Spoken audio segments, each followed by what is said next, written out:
جنگل میں ایک بالو رہتا تھا۔ وہ بہت سیدھا سادہ تھا، فوراً ہی ہر ایک بار اعتبار کر لیتا۔ اسی جنگل میں ایک بہت ہی چالاک لومڑی بھی رہتی تھی۔ ایک مرتبہ بھالو میاں اور لومڑی کا آمنا سامنا ہو گیا۔ بالو کو دیکھتے ہی لومڑی کے دماغ میں ایک شرارت آئی۔ اس نے بالو سے کہا، میاں بالو، کہاں جا رہے ہو؟ بالو نے کہا، بھی لومڑی، بھوک لگی تھی، کھانے کی تلاش میں جا رہا ہوں۔ یہ سنتے ہی لومڑی نے کہا، یہاں سے تھوڑی ہی دور آم کا ایک درخت ہے، اس کے اوپر بہت بڑا شہد کا چھتا لگا ہوا ہے۔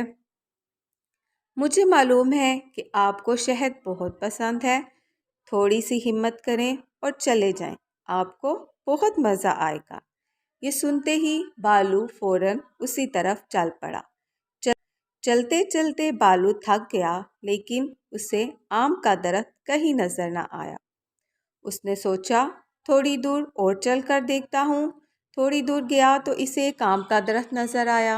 بالو بہت خوش ہوا، جلدی سے اس کے نزدیک گیا۔ ابھی اس نے ہاتھ نہیں بڑھایا تھا کہ غور کرنے پر اسے پتہ چلا کہ وہاں تو شہد کی بجائے بیڑوں کا چھتا تھا۔ اب بالو کی سمجھ میں آ گیا کہ لومڑی نے اسے بے وقوف بنایا ہے۔ بالو کو بہت زیادہ رونا آ گیا۔ اسی درخت پر ایک الو رہتا تھا۔ اس کا کہ بالو میاں تو رو رہے ہیں۔ وہ نیچے آیا اور رونے کی وجہ دریافت کی، لیکن بالو میاں نے اسے کوئی بات نہ بتائی، کیونکہ اس کی ماما نے اس کو یہ اچھی بات سمجھائی تھی کہ پیٹھ پیچھے کسی کی برائی نہیں کرتے۔ بالو نے الو سے کہا، مجھے بھوک لگی ہے، اس لیے میں رو رہا ہوں۔ الو کے پاس تھوڑا سا کھانا پڑا تھا، اس نے وہ کھانا بالو کو دے دیا۔ بالو نے کھانا کھانے کے بعد الو کا شکریہ ادا کیا اور واپس اپنے گھر کی طرف چل پڑا۔ راستے میں ہی اسے لومڑی مل گئی۔ بالو نے اس سے کوئی شکایت نہ کی۔ لومڑی نے خود ہی پوچھا، بالو میاں، کیا سناتے ہو، شہد کا مزہ آیا؟ بالو نے کہا، بھی لومڑی، وہ شہد تو بہت مزیدار تھا، میں نے پیٹ بھر کر کھایا۔ لومڑی بہت زیادہ حیران ہوئی اور دوبارہ پوچھنے لگی، کیا واقعی آپ نے شہد کھایا ہے؟ بالو بھی خوب بولا، آپ ابھی جا کر دیکھ لیں، بلکہ میں نے تو وہاں جا کر سوچا کہ آپ کو بھی ساتھ ہی لے آتا، دونوں بہن بھائی مل کر کھاتے۔ ایسا کریں کہ آپ بقیہ شہد جا کر کھا لیں، یہ نہ ہو کوئی اور وہ شہد کھا لے۔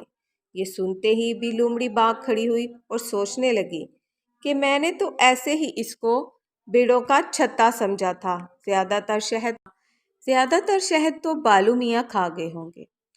تھوڑی ہی دیر میں لومڑی کو وہی آم کا درخت نظر آ گیا۔ اس نے آؤ دیکھا نہ تاؤ فوراً ہی درخت پر چڑھ گئی اور چھتے پر ٹوٹ پڑی، لیکن وہاں تو سینکڑوں کی تعداد میں بیڑیں تھیں جو اس کے جسم سے چپک گئی اور زور زور سے لومڑی کو کاٹنے لگی۔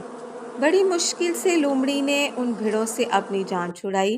دوسرے دن لومڑی دھوپ میں سوئی پڑی تھی کیونکہ اس کو بھیڑوں کے کاٹنے سے سخت بخار آ گیا۔ بالو میاں بھی وہاں آ پہنچے۔ لومڑی نے بالو سے کہا کہ میں آپ سے اس شرارت کی معافی مانگتی ہوں، اس کا بدلہ مجھے مل گیا۔ سچ ہے کہ کسی کے ساتھ مذاق میں بھی زیادتی نہیں کرنی چاہیے۔ بالو نے اسے معاف کر دیا اور دونوں اچھے دوست بن گئے۔